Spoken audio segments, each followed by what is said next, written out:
বিভিন্ন এই ধরনের কারিগরি কিছু শিক্ষা ব্যবস্থা করে দেবে যারা পড়াশোনা অত হাই এডুকেশন দিতে পারেনি, তাদের জন্য এরকম কারিগরি শিক্ষা দিয়ে তাদেরকে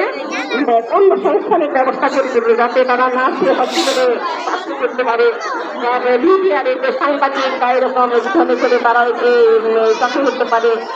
নিউট্রিশন বিভিন্ন চিকিৎসা খাবার খেলে স্বাস্থ্য ভালো থাকে বা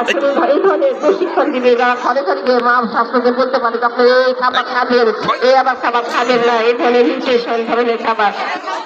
এই ধরনের একটা শিক্ষা কাজ দিবে। আর তারপরে পরিবেশের জন্য আমাদের দেশে যেমন স্যানিটেশনের অভাব, ধরেন আপনি ঢাকা থেকে আসছে, রাস্তার মাঝে কোনো টয়লেট নেই, তাহলে আপনাদের বাচ্চাটা আপনি যেতে পারছেন না। তো আমাদের বিএনপির হলো যে প্রতি 100 কিলোমিটার বা কিছু কিলোমিটার পর পরে তারা স্যানিটেশনের ব্যবস্থা করবে, টয়লেট আপনাদের নেমে হাত ধুয়ে টয়লেট করে আবার একটু আসতে পারেন বা এরকম করতে পারেন, ওরকম একটা থাকবে।